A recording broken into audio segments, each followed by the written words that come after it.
नमस्कार दोस्तों, स्वागत है आपका एक बार फिर से आपके अपने YouTube चैनल कंपटीशन प्रिपरेशन पे। आई होप आप सारे बहुत अच्छे होंगे और अच्छे से पढ़ाई भी कर रहे होंगे। जैसा कि एसएससी सीजीएल 2021 टीयर 1 की आंसर की आ गई है, हमने 2 शिफ्ट ऑलरेडी सॉल्व करवा दिया है आपको। आज ये तीसरी शिफ्ट होगी, यानी 11 अप्रैल इवनिंग शिफ्ट तीसरी शिफ्ट होगी जो हम करने वाले हैं। पूरे 25 प्रश्न को सॉल्व किया जाएगा। पेपर अंग्रेजी में है लेकिन हिंदी में ट्रांसलेट कर दे रहा हूँ। अगर आप एसएससी की तैयारी कर रहे हैं, हिंदी में ट्रांसलेट करने के बाद आपको क्वेश्चन पूरी तरह से समझ में आ जाएंगे, कोई दिक्कत नहीं होने वाली है। ठीक है, वीडियो पसंद आएगी वीडियो को लाइक कर लेना, चैनल पे नए होना सब्सक्राइब कर लेना। और सीजीएल 2021 टीयर 1 सॉल्व पेपर्स के नाम से मैंने प्लेलिस्ट बना दी है, तो वो प्लेलिस्ट चेक करते रहें। ठीक है, टेलीग्राम चैनल ज्वाइन कर लेना और चैनल को सब्सक्राइब करने के साथ वीडियो को लाइक और शेयर करना ना भूलें। तो चलो स्टार्ट करते हैं। ज़्यादा टाइम अपने पास भी नहीं हो ना आपके पास टाइम है, CHSL से पहले इसको फोड़ के रख देते हैं। तो चलो पहले प्रश्न पे देखो। पहला प्रश्न जो है वो नंबर सिस्टम से है। कहा गया कि सबसे बड़ी संख्या क्या होगी जो 156, 181, 331 को डिवाइड करने पे हमेशा 6 रिमाइंडर छोड़े। अब ऐसे क्वेश्चन में आप ऑप्शंस का भी सहारा ले सकते हो, ऑप्शन से डिवाइड करके देख सकते थे। लेकिन अब यहाँ पे तो छोटी संख्या नहीं होगी, तब क्या करोगे? अगर रिमाइंडर हर केस में 6 छोड़ रही है तो सब में से 6 घटा लो, तो 150 कट रहा होगा उस संख्या से। इसमें से घटाओगे 175 भी कट रहा होगा, और 331 में से घटाओगे 325 भी कट रहा होगा उस संख्या से। अब अगर तीनों 150, 175, 325 कट रहे, इसका मतलब इसका एचसीएफ जो होगा वही हो जाएगी वो संख्या। तो 150, 100 मतलब 6 सब में से घटाएंगे, उसके बाद एचसीएफ ले लेंगे। तो 150 और 175 का एचसीएफ 25, और 25 और 325 का एचसीएफ 25, यानी इन तीनों का एचसीएफ 25 हो जाएगा। क्योंकि देखो, इसको लिख सकते हैं 25 गुणे 6, इसको लिख सकते हैं 25 गुणे 7, और इसको लिख सकते हैं 25 गुणे 13। ठीक है, तो आपका हो जाएगा। तो ये एचसीएफ कितना हो गया? 25। तो 25 वो सबसे बड़ी संख्या होगी जिससे इसको डिवाइड करेंगे तो शेषफल 6 छोड़ेगी। क्लियर? 25 प्रश्न ऐसा नहीं होता मैथमेटिक्स के 25 प्रश्न आए और आप घबरा गए, घबराना नहीं होता। कहा गया एवरेज इन संख्याओं का 55 है, इन संख्याओं का एवरेज 53 है। आपसे कहा गया ABCD का एवरेज क्या होगा। अब देखो, आपको अगर इनका एवरेज 55 दिया गया तो इनका योग कितना हो जाएगा? तो योग निकालो, 2 1 3 3 6 2 8 और 2 4 6 7 13 5 18, यानी 188 प्लस A प्लस B बराबर योग बराबर कितना होता है?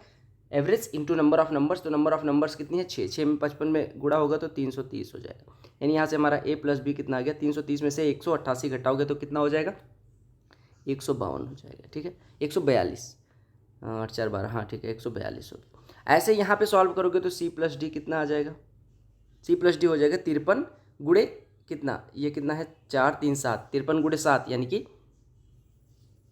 371 में से घटेगा कितना? 45 और 42 कितना होता है? 87, 87 3 90, 90 और 46 136, 136 और 50 186, 187, 189 और 4 229 घटा दो, यानी ये घटेगा तो कितना हो जाएगा? 100 कितना? 42। अब C प्लस डी आ गया, A प्लस बी आ गया, तो इनका एवरेज कितना हो जाएगा? A plus B plus C plus D बटे 4। तो A plus B plus C plus D करोगे तो कितना आ जाएगा? यानी A plus B plus C plus D करोगे तो कितना आ जाएगा? 142 प्लस 142 गुणे 2, यानी 2 गुणे 142 और बटे 4 करना है। तो ये घटा 2 हो गया, 2 से 142 में डिवाइड करोगे 71। समझ में आया ना? हमने इसका योग निकाला, इसका योग कितना आ जाएगा? 371। तो यहाँ से फिर योग जैसे ये आया था ऐसे यहाँ से C प्लस डी की वैल्यू आ गई, C plus D 142, A plus B भी 142, तो आपका एवरेज कितना हो जाएगा? 142 बटे 2। देखो, इंस्टॉलमेंट का प्रश्न है, अच्छा सा प्रश्न है, थोड़ा सा आपको सॉल्व करना पड़ेगा। कहा गया एक धन था जिसको उधार लिया गया और 2 इक्वल इंस्टॉलमेंट में पे किया गया। 4% कंपाउंड इंटरेस्ट रेट है। आपसे कहा गया इंस्टॉलमेंट अगर 980 की लगी तो आपको सम बताना है कितना होगा। देखो, 4% का मतलब होता है अगर हमने 25 लिया होता तो हम 26 पे करने जाते। ठीक है, पहले साल। 2 साल की बात होती तो 25 का स्क्वायर लेते तो 26 का स्क्वायर पे करने जाते। क्लियर? आपको पता है इंस्टॉलमेंट दोनों केस में बराबर है, यानी यहाँ 26 स्क्वायर है तो यहाँ भी 26 स्क्वायर। तो यहाँ 26 स्क्वायर बनाने के लिए 26 गुणे 25 कर दोगे। और आपको दिया गया जो इंस्टॉलमेंट है वो 980 के बराबर है, यानी 26 का स्क्वायर 980 के बराबर। तो आपसे पूछा गया सम कितना होगा, तो आपने कहा सम कितना होगा? 26 गुणे 25 धन 25 का स्क्वायर, यानी कि ये कितना हो गया? 650 प्लस 625, यानी कितना हो गया? 1275। आपने कहा इंस्टॉलमेंट इधर भी दिया 26 का स्क्वायर, इधर भी 26 का स्क्वायर, इंस्टॉलमेंट 980, यानी 26 का स्क्वायर बराबर 980, तो 1275 कितना हो जाएगा? 980 बटे 26 का स्क्वायर और गुणे 1275। इसी को सॉल्व करना है। ठीक है, तो सॉल्व कर लो। देखो 26 के स्क्वायर को 676 होता है, इसको 675 के करीब मान लो। अब 25 से काट दो, 25 से काटोगे 25 दूना 50, 25 सत्ते 175, 25 से काटोगे 25 पंचे 125, 25 इक्कम, 3 से काटोगे 9, 3 से काटोगे 17 आ जाएगा, 9 से काटो लगभग 109 हो जाएगा। अब 109 में 17 का गुणा कर दो, 17 9 153 और 17 गुणे 100 1700, तो 1700 153 जुड़ेगा 1853 के करीब हो जाएगा, यानी 1850 करेक्ट आंसर हो जाएगा। समझिए क्या करा हमने कहा 25 लिया होता 26 पे करते, दूसरे साल 25 का स्क्वायर 26 का स्क्वायर, ये पता ही होगा। अब आपको पता है 26 का स्क्वायर इंस्टॉलमेंट है, आपको पता है ये भी इंस्टॉलमेंट है, ये भी इंस्टॉलमेंट है, दोनों केस में आपसे कहा गया इक्वल इंस्टॉलमेंट देते हैं, तो यहाँ भी 26 स्क्वायर बना लो, यानी 26 से गुणा यहाँ, तो 26 से गुणा यहाँ, तो 26 से गुणा यहाँ, ये है प्रिंसिपल, ये है आपका इंस्टॉलमेंट। तो आपने कहा प्रिंसिपल कितना है 26 गुणे 25, 25 गुणे 25 टोटल 1275। आपको इंस्टॉलमेंट 26 का स्क्वायर 980, तो 1275 आप सॉल्व कर लें अप्रॉक्सीमेशन लेके। हमने 26 के स्क्वायर को 675 मान लिया, फिर उसके बाद सॉल्व करना है, अप्रॉक्सीमेशन आंसर आ जाएगा। अप्रॉक्सीमेशन से करोगे तो आसानी से हो जाएगा। अब ये देखो आपको सॉल्व करना है 2 sin a + 5 cos a। यहाँ से देखो 63 के दो ऐसे गुणनखंड जिनको घटाने पे 2 आए, 9 और 7 हो जाएगा, यानी ये हो गया tan square a plus 9 tan a minus 7 tan a minus 63 बराबर 0। इसके दो फैक्टर होंगे, एक हो जाएगा tan a + 9 और एक हो जाएगा tan a - 7 हो जाएगा, tan a - 7 और ये बराबर 0। यहाँ से tan a बराबर कितना हो जाएगा -9, जो कि पॉसिबल नहीं है।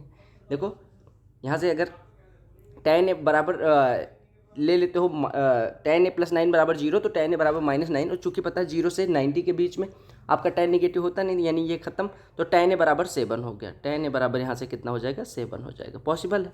अब देखो tan a बराबर 7, अगर ये कोण a है तो ये 7 ये 1 हो गया, ये कितना हो जाएगा √50 हो जाएगा। अब आपसे पूछा गया 2 sin a, यानी 2 sin a कितना हो जाएगा 2 × 7/√50 और प्लस कितना है 5 cos, यानी 5 × cos कितना हो जाएगा 1/√50, तो हो गया 2 7 14 5 19/√50 हो गया उत्तर। क्लियर। और वैल्यू पुटिंग से जाते तो ना होता।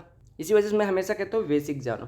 कहा गया किसी नमक है, नमक की प्राइस में अगर 15% की कमी कर लें तो 272 रुपये में 2 किलो नमक और आ जाता है, तो आपसे बताना है कि रिड्यूस्ड प्राइस क्या होगी। देखो अगर 15% की कमी यानी कि 60x था तो अब 51x हो गया, 60x था तो 51x हो गया, या 20x था तो 17x हो गया। 15% मतलब 3x, यानी हम कह रहे हैं कि 272 में पहले हम कितना खरीदते थे 20x के भाव से 272/20x, और अभी कितना खरीद रहे हैं 272 रिड्यूस्ड प्राइस 15% यानी 3x कम कर दो 17x, और कहा गया इनका जो अंतर है वो 2 kg के बराबर है।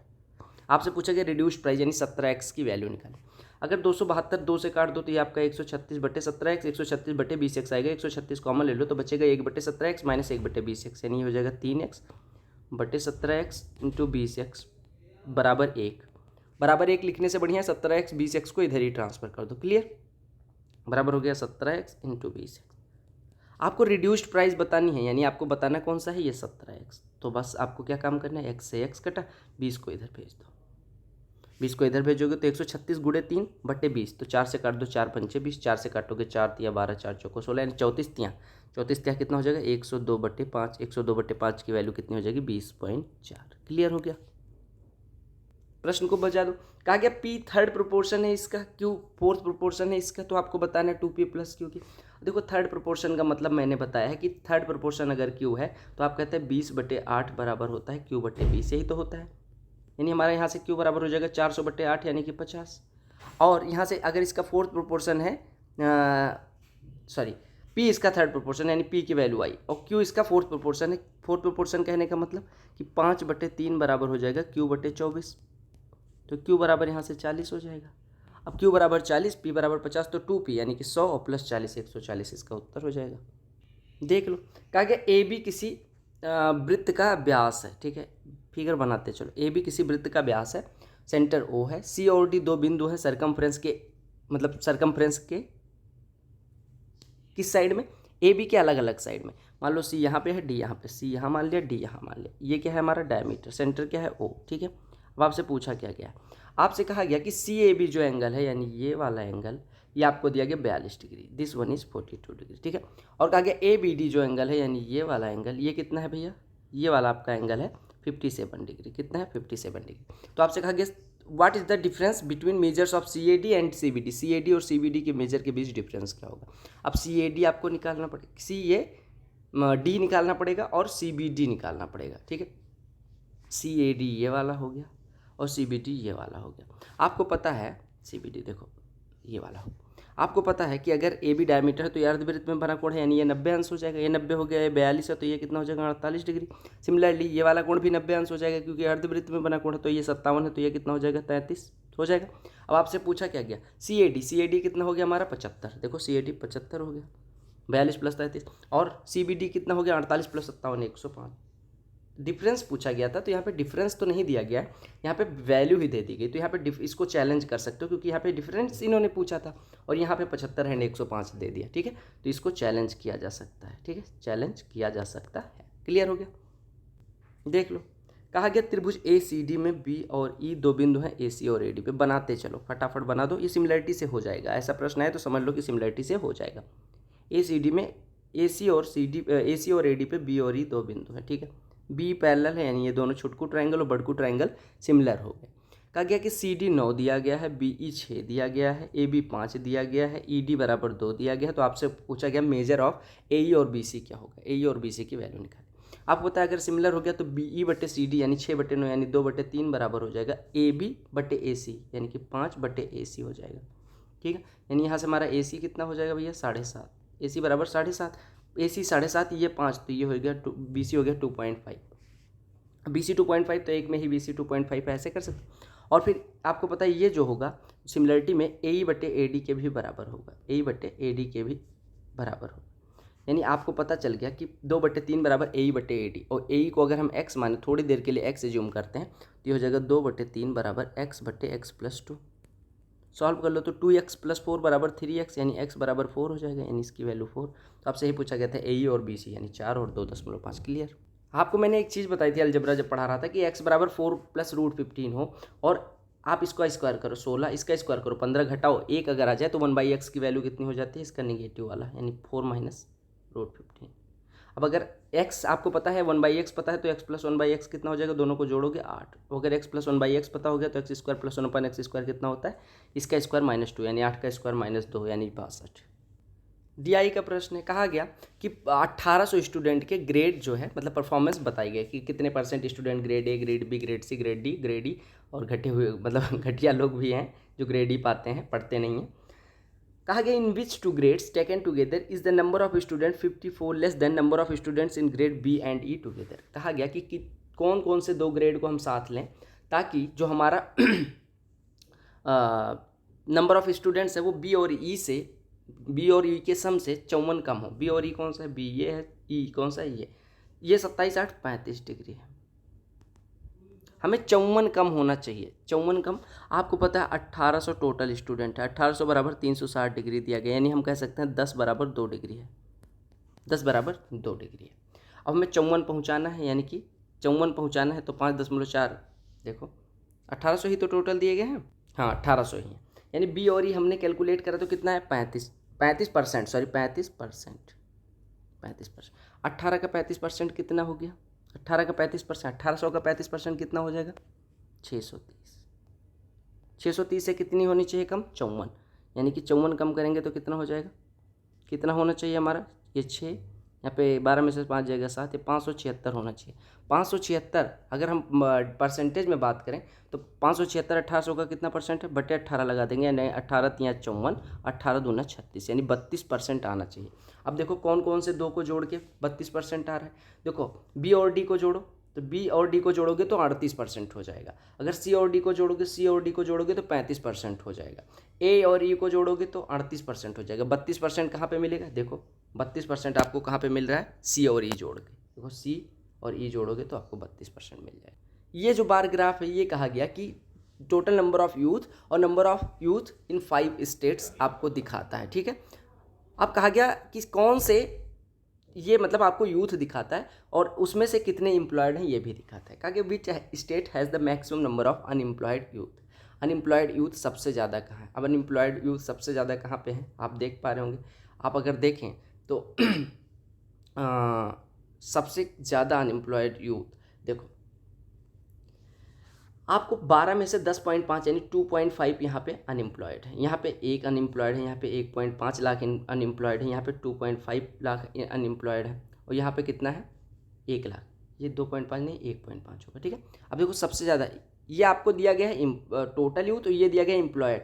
तो 12 अगर टोटल है 12 लाख और 10.5 इसमें से एम्प्लॉयड है, तो अनएम्प्लॉयड कितना हो जाएगा 1.5। ऐसे सब में निकाला। अब सबसे ज़्यादा कहाँ पे है, यहाँ पे, क्योंकि 10 में से 7.5 ही एम्प्लॉयड हैं, तो 2.5 अनएम्प्लॉयड हो गए, यही पूछा गया था। A square plus b square plus c square दिया गया, a b plus b c plus c, a plus B plus c. आपको पता है a plus B plus c बराबर होता है अंडर रूट में a square plus b square plus c square plus 2 times of a b plus b c plus c, यानी 2 times of 0.52।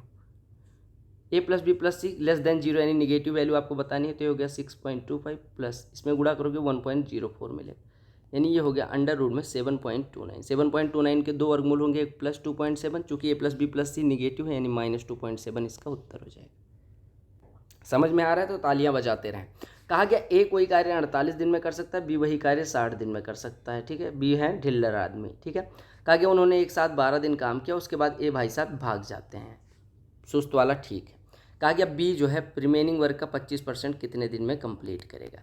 अब देखो 48 60 का एलसीएम लेने जाओगे, 240 एलसीएम ले लो, टोटल 240 यूनिट आप मान लो काम था, तो ये एक दिन में 5 करेंगे, एक दिन में 4, दोनों मिलके 9 करेंगे, 12 दिन कर दिया, 108 हो गया, यानी 132 बचा हुआ है। अब इसका 25% करवाना है, 132 का 25% यानी इसका 1/4, यानी 33 यूनिट करना है। किसने 33 यूनिट किसको करना है, 33 यूनिट करना है भाई साहब बी को। बी एक दिन में करते हैं 4 यूनिट, 33 यूनिट करने के लिए 33/4 यानी कि 8 सही 1/4, 8 सही 1/4 मतलब होता है 8 डेज, और 1/4 दिन का मतलब होता है 6 घंटे, यानी 8 दिन 6 घंटे में काम खत्म कर देंगे। डीआई महाराज पीछे पड़ गए हैं। कहा गया कि इस हिस्टोग्राम में टोटल 100 स्टूडेंट हैं एथलेटिक टीम में, उसमें अलग अलग हाइट रेंज है, जैसे 140 से 50 के बीच 60 6 लोग हैं, 150 से 60 के बीच 12, 160 से 70 हाइट वाले 20, ऐसे रेंज आपको दिया गया। अब प्रश्न क्या पूछा गया उस पर आते हैं और फोकस करते हैं। फोकस करने का मतलब ये नहीं लाइट जला के बैठ जाओ, इसमें मतलब होता है कि दिमाग लगाओ। कहा express the number of student with height less than 170 centimetre, यानी 170 से कम वालों की हाइट कितने हैं, 6, 12 और 20, यानी कि 38 टोटल है जो 160 से कम और 170 से कम है। और इनको परसेंटेज के रूप में दिखाना है, किसके, जिनकी हाइट 160 से ज़्यादा, यानी 160 से ज़्यादा वाले ये हो गए। तो 160 से ज़्यादा वाले कितने हो गए, 20, 24, 44, 8, 52, 10, 62, 66, 10, 78, 4, 82, इसके परसेंटेज के रूप में दिखाना। 82 का 38 कितना परसेंट है, 50% से तो कम, क्योंकि 41 इसका 50% होता है, यानी 50 से कम। अब ऑप्शन देख लो 50 से कम कितना है, और 50 से कम एक ही ऑप्शन होगा। हालांकि अगर सॉल्व करना हो तो गुणे 100 लगा लो, 2 से काटोगे 41, 2 से काटोगे 19, यानी 1900 में 41 से डिवाइड करना है, तो 41 चौकों कितना हो जाएगा 164, 26 260 हो जाएगा, 6 बार जाएगा, लगभग 46% के करीब आपका उत्तर हो जाएगा। ये प्रश्न अच्छा है, कोई पहली बार 56 से डिविजिबिलिटी पूछी गई, इस प्रश्न को ध्यान से देखना।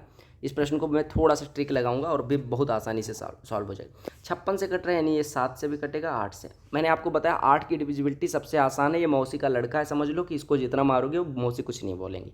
खतरनाक वाली मौसी नहीं, सिंपल सी मौसी जो होती नहीं, मौसी के लड़के को मार दो तो वो भी मारने लग जाती है अपने बच्चे को, तो वो वाला है। कहा गया ये संख्या है, तो हम अगर 8 से डिविजिबिलिटी सबसे पहले चेक करेंगे, तो हम क्या करते हैं 8 से डिविजिबिलिटी के लिए लास्ट 3 डिजिट हमारी कटनी चाहिए, किससे, 8 से। लास्ट 3 डिजिट अगर 8 से कट रही है, यानी 2y4 को 8 से कटना पड़ेगा। अब y बराबर क्या रखो, आपको पता है y बराबर सबसे मैक्सिमम वैल्यू क्या रख सकते हो, 9 से ट्राई करो। 294 क्या कट रहा है, कहा गया x² + y की वैल्यू निकालनी है y के लार्जेस्ट वैल्यू के लिए, तो y की सबसे महंगी वैल्यू यानी सबसे ज़्यादा वैल्यू क्या हो सकती है, 9 रखोगे तो 8 × 24 और 5 × 54 नहीं कटेगा। अगर 8 रखोगे तो 8 × 24 4 × 44 नहीं कटेगा।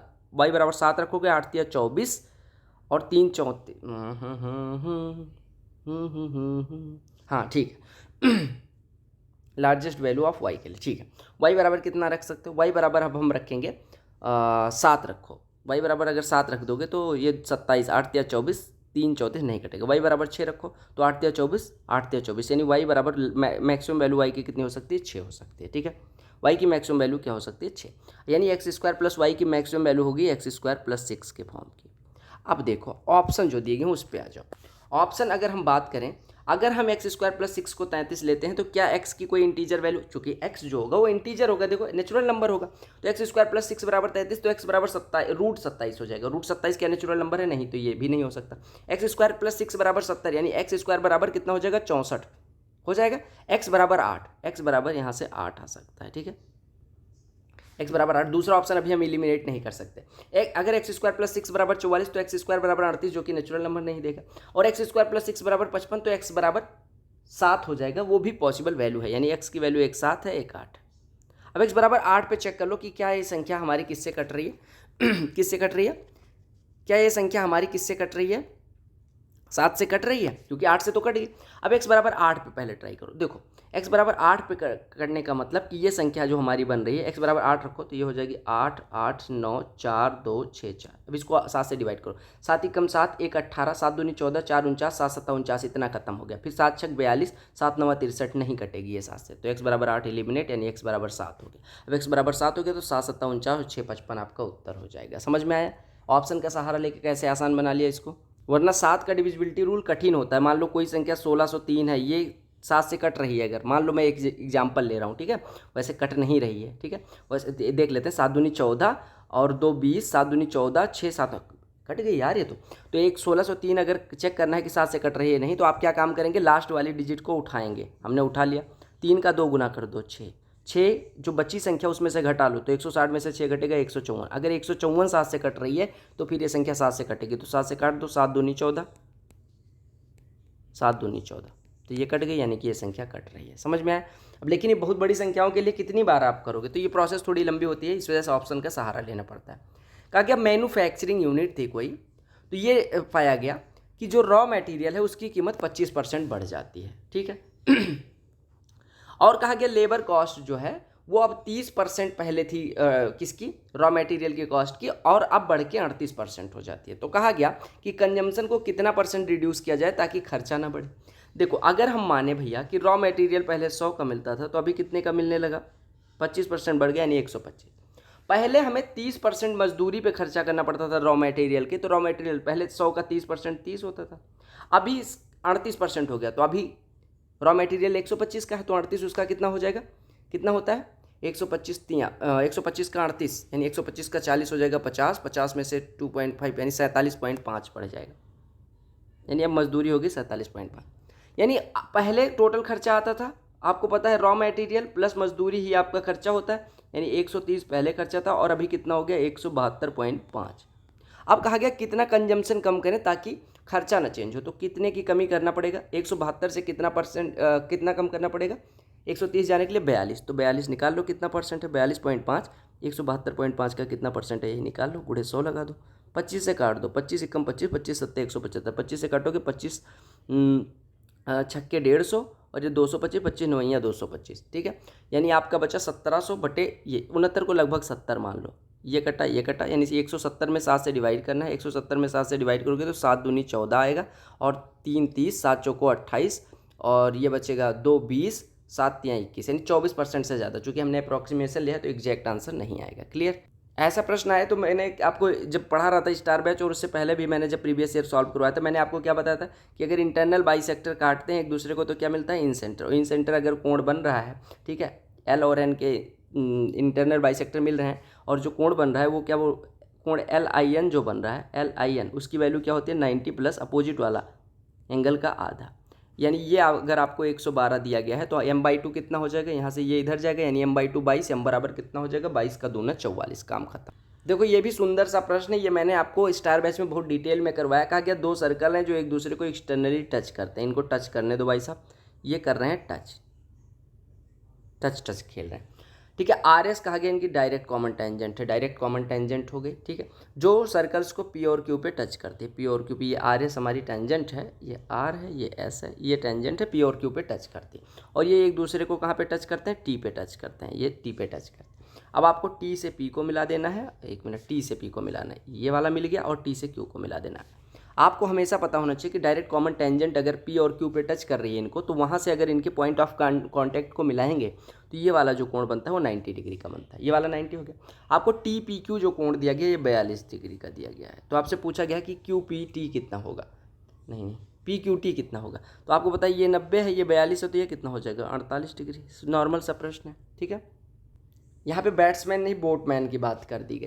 कहा गया वो 9 किलोमीटर बोट की स्पीड से रो कर सकता है शांत जल में। कहा गया 44 किलोमीटर अगर वो धारा की दिशा में जाए, 35 किलोमीटर अप स्ट्रीम है तो 9 घंटे लगता है। कहा गया उसे 33 किलोमीटर डाउन स्ट्रीम और 28 किलोमीटर अप स्ट्रीम में कितना टाइम लगेगा। अब इसको सॉल्व तो करना पड़ेगा। 44 किलोमीटर डाउन स्ट्रीम जाता है, यानी 44 बटे डाउन स्ट्रीम स्पीड हमेशा होती है बोट की स्पीड प्लस स्ट्रीम की स्पीड, ठीक है, 9 + x मान लो, ठीक है, और जाता कितना 35 किलोमीटर अप स्ट्रीम, यानी 9 - x से जाता है, तो कितना टाइम लगता है 9 घंटे लगता है, ठीक है। अच्छा अब एक बात बताओ, अगर मैं यहाँ पे 2 रख दूँ तो ये 7, हाँ ये x बराबर 2 रख के देखो, x बराबर 2 रखोगे तो ये 11, 11 4 44 में डिवाइड करेगा 4, और यहाँ पे कितना हो जाएगा 9 - 2 7, 7 35 में डिवाइड करेगा तो 5, यानी कि x बराबर 2 रखने पे 4 5 9 बन जा रहा है, यानी x की यानी उसकी स्टीम की स्पीड आ गई 2 किलोमीटर प्रति घंटे। अब आपको जाना है 33 kilometre down stream, 33 kilometre down stream यानी 33 को 9 + x यानी 11 से जाएंगे तो 3 घंटे इधर हो गए, और 28 किलोमीटर अप स्ट्रीम यानी 28 को 9 - 2 यानी कि 7 से जाएंगे तो कितना घंटा लगेगा 4 घंटे, यानी टोटल टाइम कितना हो गया 3 4 7। अब ये वैल्यू पुटिंग यहाँ पे तो काम कर गई, हर जगह नहीं काम करेगी, लेकिन आपको ये पता होना चाहिए कि वैल्यू पुटिंग से भी ये हो सकता है। तो मैंने वैल्यू पुटिंग से कर लिया, अभी मेरे पास कम समय था तो मैंने कर लिया। आप प्रैक्टिस करते रहोगे तो वैल्यू पुटिंग आपको भी आ। सेक ए की वैल्यू दी गई 17/8, 17/8 दे दी गई तो कोई दिक्कत ही नहीं है। सेक ए यानी कि सेक ए होता है ये 17 हो गया, ये 8 हो गया, तो ये अपने आप 15 हो जाएगा। अब आपसे कहा गया 34 साइन है, आपको साइन है अगर मैं कैलकुलेट करने को हूँ तो साइन ए बराबर कितना हो जाएगा 15/17, यानी कि साइन अगर 17 साइन ए की बात करूँ तो 15, तो 34 साइन ए कितना हो जाएगा 30 प्लस। अगर मैं कॉट ए की बात करूँ तो कॉट ए कितना हो जाएगा, कॉट ए हमेशा होता है आधार बटे लंब यानी 8/15, तो 15 कॉट ए कितना हो जाएगा 8, जो कि 15 कॉट ए लिखा है 8 लिख दो बटे 68 कॉस है। आपको पता है कि कॉस ए बराबर कितना हो जाएगा, सेक ए अगर 8/17 है तो कॉस हो जाएगा, तो सेक ए बराबर 17/8 है तो कॉस ए हो जाएगा 8/17, यानी 17 कॉस ए बराबर 8 दिया गया है, 17 कॉस ए बराबर 8, तो 68 कॉस ए कितना हो जाएगा 4 गुना इसका 32 माइनस 16 tan है। आपको अभी निकाला था कि कॉट ए बराबर 8/15, तो कॉट ए बराबर कितना आया था 8/15, यानी tan ए बराबर कितना हो जाएगा 15/8, किसकी वैल्यू आई है tan ए, tan ए बराबर 15/8 यानी 8 tan ए बराबर 15, तो 16 tan ए 30 हो जाएगा, यानी ये 30 हो गया। तो ऊपर आपका हो गया 38, नीचे हो गया 2, 38 में 2 से डिवाइड करोगे 19, समझदारी से करोगे आसानी से हो जाएगा। देखो ये प्रश्न भयंकर सा दिख रहा है लेकिन है नहीं। कहा गया following pie chart show the number of student studying in different organisation of an institute during academic year 2019-2020। ये 2019 में अलग अलग मतलब स्ट्रीम में कितने स्टूडेंट पढ़ रहे हैं, 2020 में कितने पढ़ रहे हैं, ठीक है। कहा गया टोटल स्टूडेंट इसमें 19 में 2000 थे और 20 में 2400 हैं, ठीक है। आपको यहाँ पे लिख देना है कि पहले 2000 थे अभी 2400 हैं। यहाँ पे ये संख्या दी गई है 2000 यहाँ पे टोटल, और यहाँ पे दिया गया 2400 टोटल, ठीक है। अब आपसे क्या कहा गया, what is the percentage increase और decrease in number of students in engineering in 2020। Engineering 2020 में पढ़ने वालों की संख्या 2019 की तुलना में कितना। अब देखो यहाँ पे टोटल है 2400, 2400 का 12% कितना 288 स्टूडेंट इंजीनियरिंग कर रहे हैं 2020 में, और यहाँ पे इंजीनियरिंग कर रहे थे 13, यानी कि 2000 का 13% यानी कि 260 इंजीनियरिंग कर रहे थे। अब पूछा गया कि 2020 में 2019 की तुलना में कितना बढ़ी या घटी, तो आप 260 से 288 हुआ, यानी कितना बढ़ा 28, कितने पे 260 पे, तो लगभग 11% के करीब आ जाएगा। तो 28/260 गुणे 100, 1 कटा 2 कटा, ठीक है। आपको पता है 28 में 26 से डिवाइड करेंगे तो 1.1 के करीब आएगा। देखो 1 26 से कम 26 बचेगा 20, मतलब पॉइंट लगाएंगे 20, जीरो लगाएंगे तो ये कितना हो जाएगा 100, कितना हो जाएगा 200, 26 सत्ते कितना होता है 182, यानी कि और फिर कितना बचेगा 18, 26 सत्ते 182 और गुणे 10 हो जाएगा, 10 से गुणा करोगे पॉइंट इधर खिसक जाएगा, यानी 10.77% आ जाएगा। लो भैया कहा गया एक आदमी है 18% छूट पे बेचता है, 960 और लेता तो 12% का प्रॉफिट हो जाता। कहा 3840 का बेचे तो कितना प्रॉफिट होगा। देखो पहले 18% जेब से जा रहा था, अब 12% आ रहा है, यानी अंतर कितना हो गया 30%, और 30% रुपए में कितने, 30% किसका सीपी का, किसके बराबर है 960 के बराबर है। 30% रुपए में 960 के बराबर, यानी 3% कितना हो गया 96, 1% 32, यानी कि क्रय मूल्य कितना हो गया 100%, यानी 3200। अब 3200 का खरीद पड़ता है, 3840 में बेच रहे हैं, यानी प्रॉफिट कितने का हो रहा है 640 का, 640 3200 का कितना परसेंट है 20%, काम खत्म हो गया। क्लियर। मैंने आपको हमेशा बताया है कि भैया कौन प्रश्न आसान ना लो, कौन प्रश्न के क्वेश्चंस आपके एग्जाम में पूछे जाते हैं, और अगर आप नहीं पढ़ोगे तो हो जाओगे फेल। पढ़ा करो, 2 नंबर चले जाएंगे, 2 नंबर से पता नहीं 2000 से पीछे जाओ या 10,000 से। देखो कोन फ्रस्टम का मतलब होता है कि एक ऐसे जो कोन को ऊपर से काट दिया जाए, तो ऐसे आपको बाल्टी वगैरह देखी होगी आपने, आपके मिडिल क्लास फैमिली में, हमारे घर में ऐसे स्टील की बाल्टियाँ होती थी। आपको ये रेडियस दी गई स्मॉल आर, ये रेडियस दे दी जाए कैपिटल आर, तो इसका वॉल्यूम जो होता है हमेशा याद रखना, अगर ऊंचाई h हो तो इसका वॉल्यूम होता है 1/3 पाई इंटू h ऊंचाई into are square plus r square और plus capital r into small r, जहाँ पे ये छोटकी त्रिज्या बड़की त्रिज्या, ये पता चल गया। अब कहा गया कि एक फ्रस्टम मतलब बाल्टी थी, इसमें कुछ पानी था, ठीक है, इसकी आपको रेडियाई दे दी गई और हाइट दे दी गई। कहा गया इसको जो है सिलेंड्रिकल ड्रम में हम पलटते हैं जिसकी बेस रेडियस 20 है, तो कहा गया कितनी हाइट तक जाएगा। आपको पता है यही पानी निकल के ड्रम में पड़ता है, यानी इसका वॉल्यूम बराबर ड्रम के वॉल्यूम के बराबर, तो आप निकाल लो इसका वॉल्यूम, तो ये हो गया 1/3 इंटू पाई इंटू एच, ऊंचाई कितनी दी गई है 35 into are square, capital R square 12 का स्क्वायर 144, 18 का स्क्वायर 324, 12 गुणे 18 216, ये बराबर हो जाएगा। आपको पता है कि सिलेंडर के लिए वॉल्यूम कितना होता है, पाई गुणे रेडियस कितनी होती है, मतलब pi into are square into H, यानी रेडियस दी गई 20, 20 का स्क्वायर 400 इंटू एच, ये मान लो एच यहाँ पे एच डैश होगा, नहीं तो एच एच काट दो, ठीक है। अब पाई से पाई कट गया, पाई से पाई कट गया। आप यहाँ देखो 144, 324 और 216 तीनों 3 से कट रहे हैं, तो 3 से यहाँ 48 हो गया, यहाँ 108 हो गया, यहाँ पे 72 हो गया। जोड़ लो, ये 180 और 48 228 हो गया। 228 गुणे 35 लिखा हुआ है, 228 गुणे 35 और बटे 400 हो जाएगा एच डैश की वैल्यू। तो काट पीट लो, 5 से काटो 7, 5 से काटो ये 80, 8 से काटो ये 10, 8 से काटोगे 8 दूनी 16, नहीं 4 से काट दो, 4 से काटोगे ये 20 और 4 से काटोगे ये कितना हो जाएगा 4 पंचे 57, 57 गुणे 7 बटे 20 लिखा हुआ, यानी 7 7 49, 7 पचे 35, 4 39 बटे 20, 399 बटे 20, यानी कि आपका लगभग 20 हो जाएगा। 20 से थोड़ा कम, क्योंकि एक कम मतलब 0.05 कम, यानी 19.95। क्लियर। लो पतंग उड़ा दो। कहा गया एक काइट है जो एक स्ट्रिंग से जुड़ी है। आपको हमेशा याद रखना है कि इस तरह से पतंग उड़ती है, ठीक है। स्ट्रिंग की लंबाई बतानी है, अगर हाइट जो है पतंग की वो 90 दी गई, ये हाइट दी गई 90, स्ट्रिंग ये वाला है, स्ट्रिंग 30 डिग्री का कोण बनाती है। अब आपको पता है परपेंडिकुलर, आपको निकालना है हाइपोटेन्यूस, क्योंकि हाइपोटेन्यूस की जो लंबाई होगी वही स्ट्रिंग। परपेंडिकुलर और हाइपोटेन्यूस में रिलेशन देता है साइन, तो साइन 30 कितना हो जाएगा 1/2 बराबर कितना हो जाएगा 90/h, यानी h बराबर क्या हो जाएगा स्ट्रिंग की लंबाई 90 × 2 यानी 180 मीटर। काम खत्म हो गया। कुछ लोग चिल्ला रहे थे सिंप्लीफिकेशन बहुत कठिन आ रहा है, देखो कठिन कैसे आ रहा है।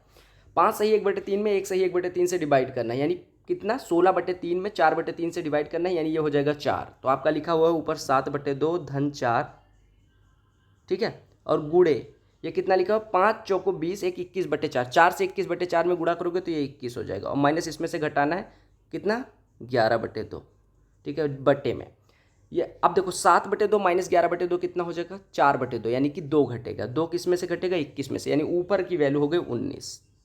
नीचे देखो आपको 1 सही 1/2 यानी 3/2 लिखा हुआ है, और इसमें गुणा किससे करना है 5/3 से, तो 3 3 कट जाएगा, 5/2 हो गया। 5/2 कितना होता है 2 सही 1/2, इसमें से घटाना कितना 6 सही 1/2, यानी -4 इसका उत्तर, यानी -4 ये हो गया। इसको डिवाइड करना है 7 से और गुणा करना है 2 से।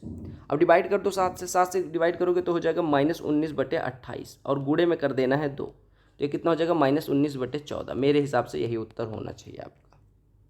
खुशियाँ ना मनाओ, -19/14 को हम क्या लिख सकते हैं -1 सही 5/14, माइनस लगा लो, देखो 14 × 14 5 19/14, तो उत्तर आ गया।